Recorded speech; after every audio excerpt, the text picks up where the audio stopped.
Cette fois, je vous propose de vous donner un aperçu de la très abordable carte DE0 Nano de TerraSiC, un kit de développement basé sur le FPGA Cyclone 4.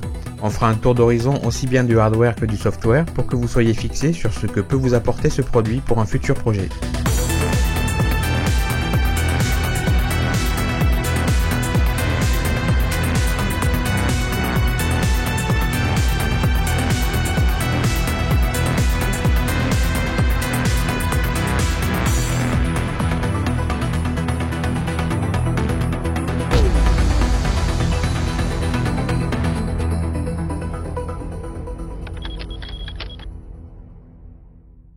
Comme vous le savez sans doute, quand il s'agit de faire du développement à partir d'un kit pour FPGA, la question n'est jamais très facile à aborder.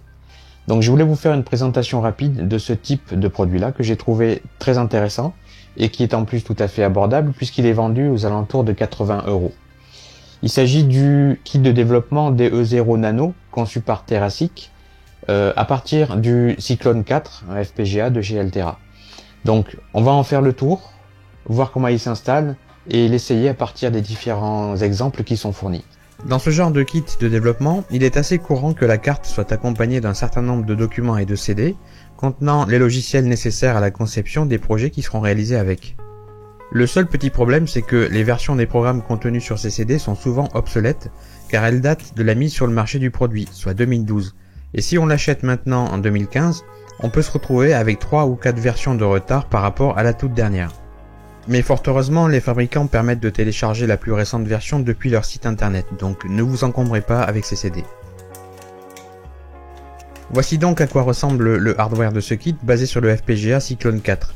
Je vais bien entendu vous détailler chacun de ses composants, mais il est intéressant de voir à ce stade que son facteur de forme est plus petit que le format d'une carte de crédit. Au niveau des documents qui sont dans la boîte, on est plutôt sur de la documentation marketing qui compare les différents modèles de kits en fonction de vos besoins. Ou encore une explication rapide des bienfaits du système d'alimentation développé par National Semiconductor pour ces kits. Mais il y a aussi un guide de démarrage rapide et on trouve également dans la boîte un câble déroulant USB qui relie le PC à la carte. Niveau confection, la carte est de très bonne qualité, ça met plutôt en confiance pour la suite. La fine plaque de plexiglas en guise de protection est une bonne idée, tout comme celle de l'avoir surélevée avec 4 petits pieds, surtout dans la mesure où les deux côtés du circuit sont peuplés. Côté composant, celui qui domine la face avant est bien entendu le FPGA Altera Cyclone 4, qui dispose de plus de 22 000 éléments logiques et un très grand nombre d'entrées-sorties. On y reviendra tout à l'heure, mais on a affaire à une belle bête, correctement dimensionnée pour ce kit. Il est cadencé à 50 MHz grâce à ce quartz et dispose de sa propre mémoire flash CMOS en 3 volts de 64 MB pour stocker sa configuration. Et cette puce n'est autre que le convertisseur analogique digital en 12 bits sur 8 canaux. On a ensuite ici l'accéléromètre sur 13 bits de chez Analog Device et un contrôleur USB de deuxième génération de chez FTDI. Et au centre de ce cercle vert se trouve la minuscule EEPROM de 2K reliée au FPGA qui se configure à travers une interface série I2C à 2 connexions. Le kit dispose aussi d'un set de 4 switches on-off, d'une série de 8 LED vertes et de 2 boutons poussoirs. Au niveau des connecteurs d'entrée-sortie pouvant associer des cartes filles, on a en haut un premier connecteur GPIO de 40 broches, puis un second en bas, le connecteur mini USB de type AB et un connecteur pour une alim externe de 5 volts continu. On va maintenant basculer sur la face arrière, qui comme vous le constatez est beaucoup moins peuplée. Cette petite puce Altera est un CPLD non volatile de 240 éléments logiques qui prend en charge la configuration JTAG entre le FPGA et le contrôleur USB. Puis on a une mémoire SDRAM de 32 Mb et un régulateur de tension ici dédié au Cyclone 4 qui se trouve juste de l'autre côté de ces nombreux condensateurs de découplage. Le dernier connecteur faisant partie des éléments clés est celui qui dispose de 2 x 13 broches servant d'interface entre le ADC et le FPGA. Et on termine cette partie hardware par un schéma montrant le système de distribution de l'alimentation de cette DE0 Nano au travers des 3 principaux régulateurs de tension fournissant 5 volts, 2,5 volts, 3,3 volts et 1,2 volts. On va maintenant pouvoir s'attarder quelque peu sur la partie software et en l'occurrence commencer par installer la suite complète Altera dédiée aux plateformes de développement pour FPGA. parce que c'est quand même à partir de cet outil très complexe que votre projet pourra être mis en œuvre avec la DE0 Nano. Ça devra passer par la programmation et beaucoup de tests, et bien entendu, cette suite contient tout ce qu'il faut, même en version gratuite comme c'est le cas ici. Cependant, vous vous apercevrez assez vite que cette version free est quand même amputée d'un certain nombre d'outils spécifiques qui risquent de vous manquer à un moment ou à un autre de votre développement. C'est un peu ça la magie du marketing, il doit toujours y avoir une dose de frustration suffisante pour que le client finisse par acheter. J'en profite pour préciser que le second CD fourni avec le kit dispose d'un manuel au format PDF que je vous recommande de suivre à la lettre parce qu'il est vraiment très utile.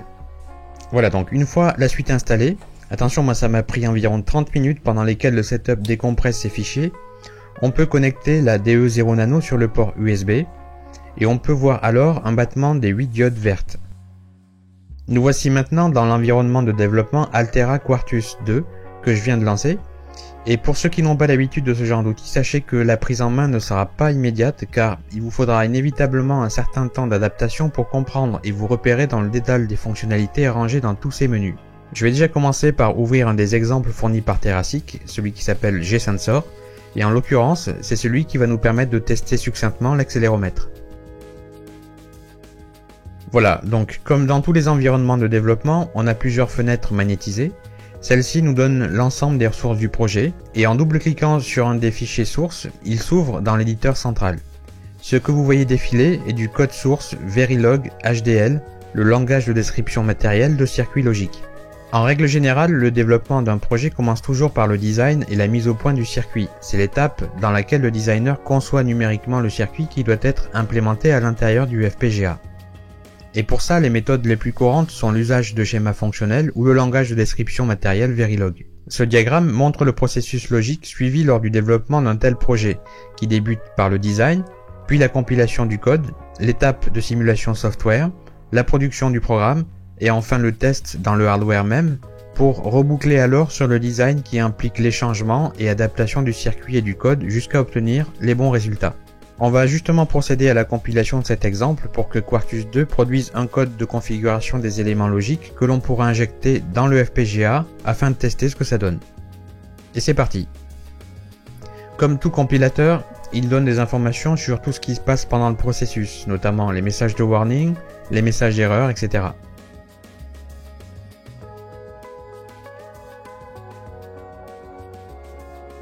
Ici se trouve la fenêtre qui nous indique les fichiers traités ou en cours de traitement, avec la progression sous forme d'une jauge à pourcentage.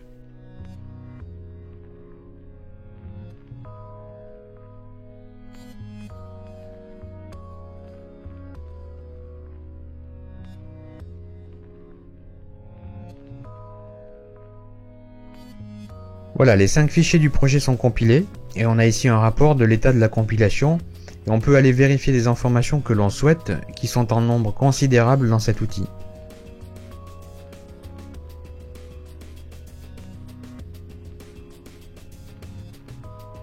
Bref, je saute l'étape de la simulation pour voir directement ce que ça donne sur le kit hardware. Donc je passe en manuel dans une fenêtre de commande et je lance un batch déjà fourni par Terasic qui va injecter le code dans la mémoire flash de 64 Go. Voilà qui est fait. Il n'y a plus qu'à regarder ce que ça donne sur la carte.